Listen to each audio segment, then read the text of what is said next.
going to measure the whole countertop across. We've got a 4-inch rise, so we're going to go 64. Right. And then just to calculate it as a square, we'll do a 64 by 64. Yeah.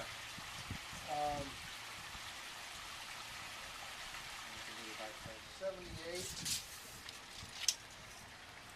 by 40 by 51. Now let's go all the way down. Yeah, we'll see. So 75.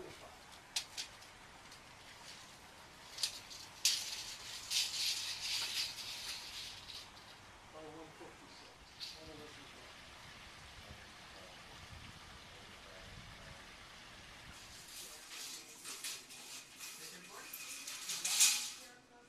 By 17 feet.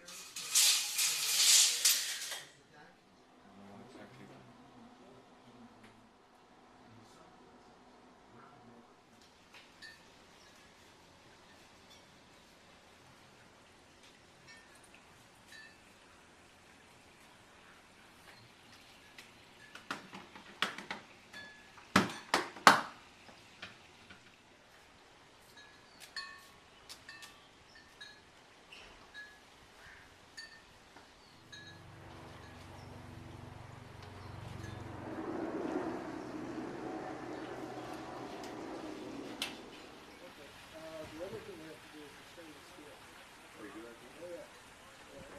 We didn't get to that one. We added it back then.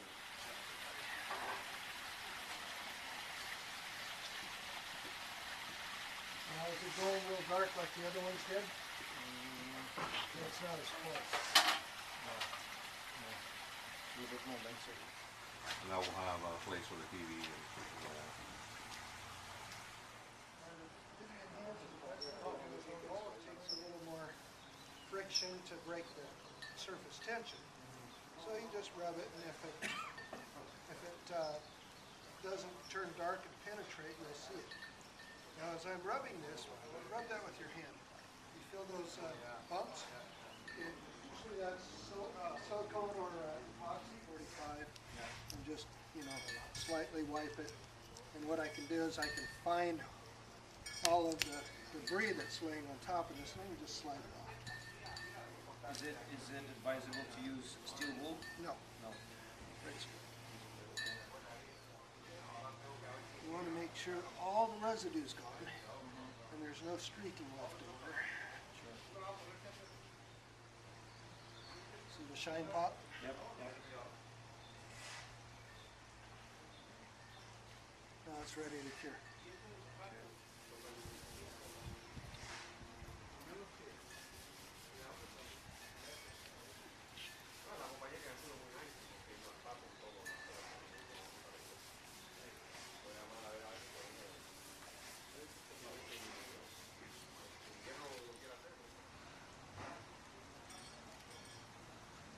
See how the stone's still darker than when we first?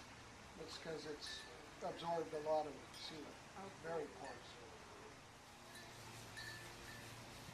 Now I can feel debris right along here.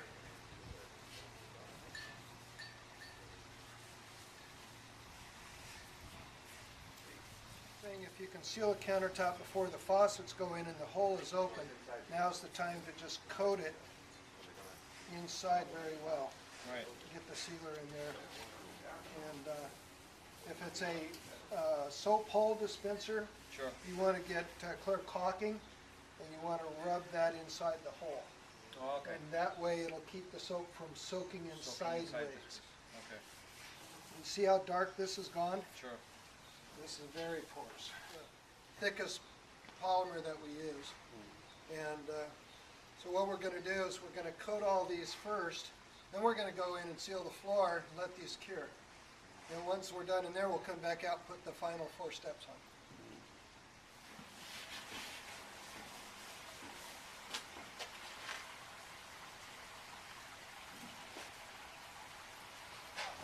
Right. You're just drying. Right. The spinning action actually increases the circulation, which dries it faster to give us that drying I was talking about.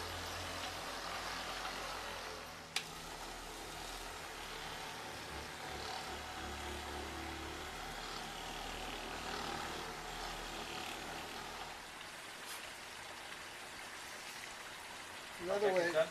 another way to do your edge Yep. is you can just use your towel. Okay, on that. Right. Now, you remember how much seal was in this bottle when I started?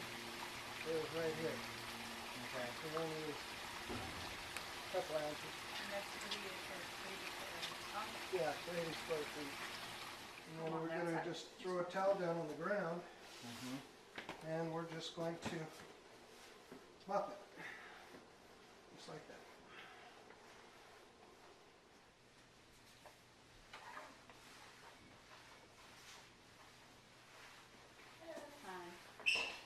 Grout line. Okay. Now, one caution you have to make is up against the wall, Right. you do not want to get your sealer on their wood. Wood. The reason for that is when the painter comes in behind you, Right. the paint runs off the wall. Okay. Okay. It will not stick.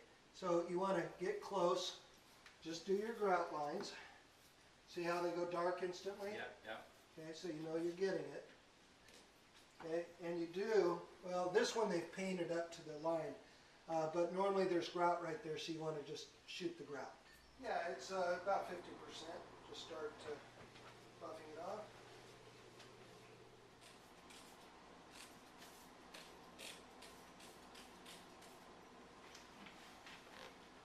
You can start on this side, down here. Oh I yeah, did you that already, one already. you already went with it. Yeah. That way.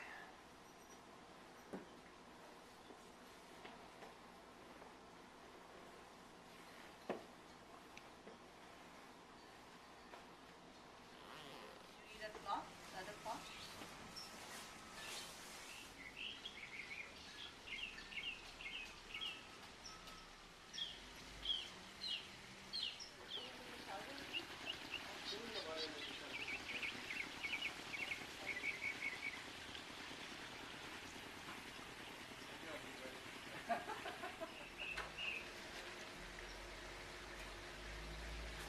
It's funny they argue with me, you know, even though I say the exact same thing that she said. We have streaking left over from applying the sealer right here. So in order to get that off, all we have to do is reapply. Just spray it on And take, and then take it off. And rub it until it disappears. okay, you have lots of Yeah, all the side is like that. And see, if you just wipe like you're washing, you're not taking the sealer off. You're just wiping it. And then it dries in place and it creates a hard surface. And so you have to re-wet it and then buff it till it's gone. Squirt it on, rub it in. Just like that. Push it into the pores. Get it all coated. And move on to the next one. Too fast. 50% dry. Always. You gotta wait for it. Doing that technique, you'll use 1 to 2 ounces for the whole kitchen.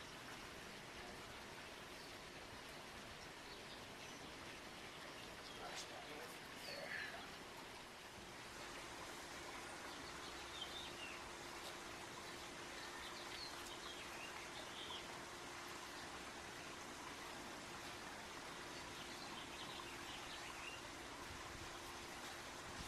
It's the same thing, just cup your hands, spray it in. And then just rub it in.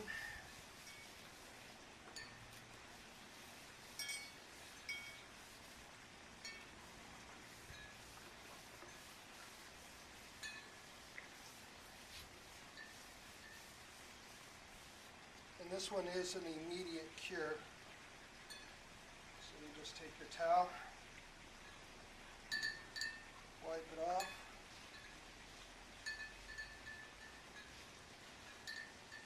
And then with this one, microfiber it.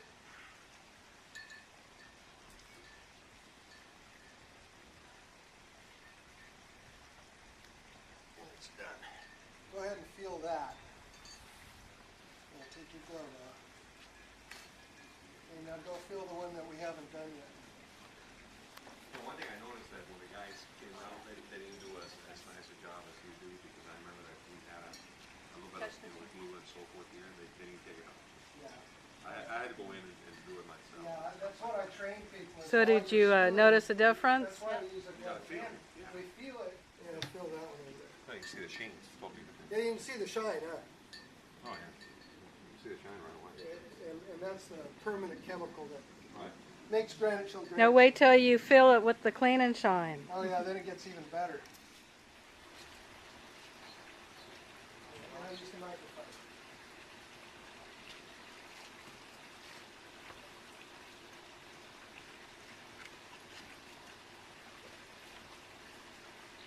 Yeah, when I first started, I told the lady, I said, this is a little strong, you may want to leave the room. She says, let me smell it. She says, I drink that every Friday.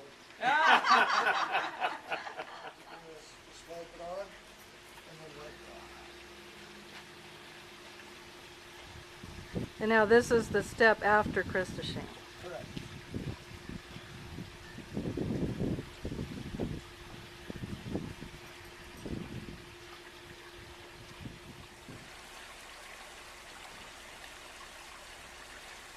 Go ahead and do the same thing again using the clean and shine. And I'm going to measure everything for him. This will go on it afterwards. I've got to use a fluorescent cleaner, and that'll scrub all the white stuff off. And then it'll push it back into the stone. And then I'll come in with a water-based sealer that'll penetrate.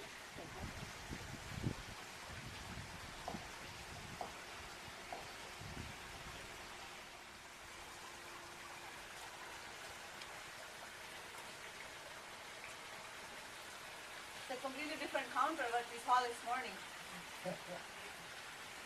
Amazing, and when you look at the counter, you think, oh, that's beautiful and shiny. I can't make it any better. Yeah. But you do. But I beg to differ. Yeah, we made it better. We made it look like this. You got to live the experience. Yeah. That's why I prefer sealing in the house versus sealing in a factory. Yeah. Everything is really breezy. Nice and cooling.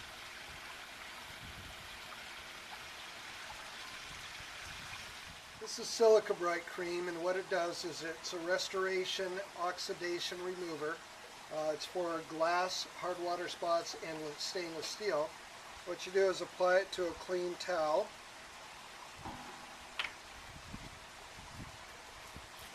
And then you go with the grain of the stainless. If you look at this, it's going sideways, so you do not go against the grain. All you do is go back and forth with the grain, rubbing the silica bright into the material, and it will instantly take the oxidation out. So you roll it over and you continue.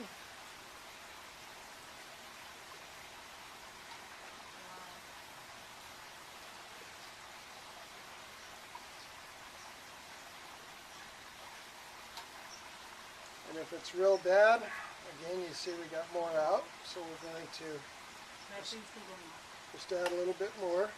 The battery died. Yeah, you can send me now. And we'll do So it you're one just more. applying again? Yeah, I'm just going to apply it again, get more oxidation out.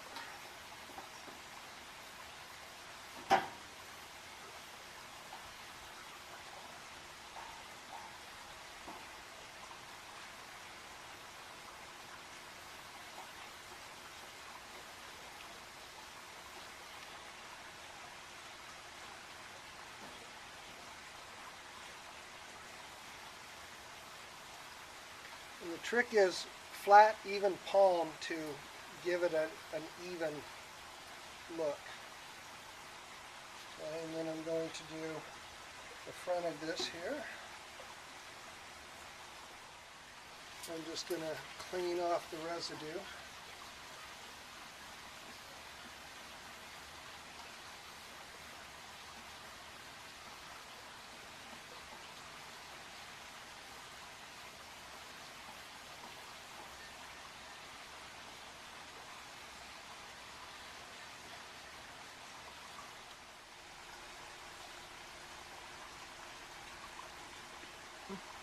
Now I'm going to apply the Christashine.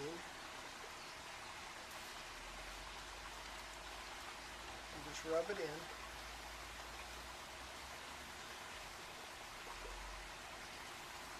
See how it changes the patina of it?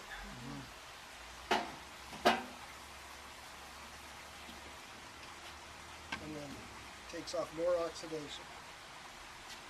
Put it on your rag.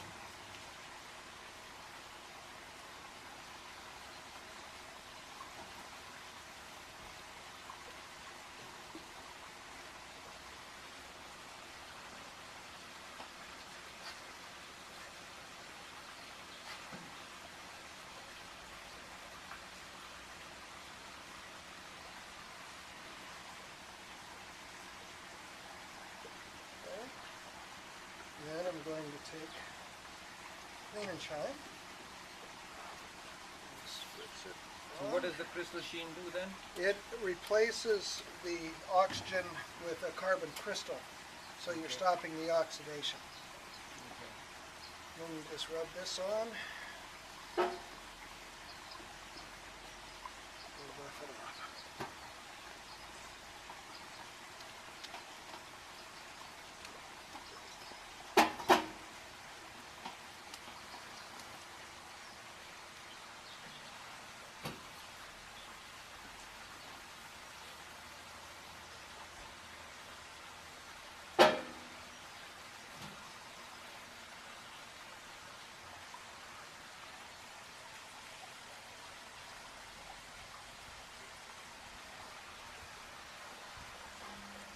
Just start over again. You know, you say, oh, I'm not satisfied with what I got. So even though you've done all your treatments, you can start over. And again, stainless is very fickle. It has imperfections, it has stains, it has all kinds of stuff in the metal. Right. So you can't get all of it out because you can't remake it. We just finished 300 square feet of flooring with our floor sealer, and we just did 80 square feet of granite with only 2 ounces of chemical, which created the Granite Shield finish that you see on this countertop.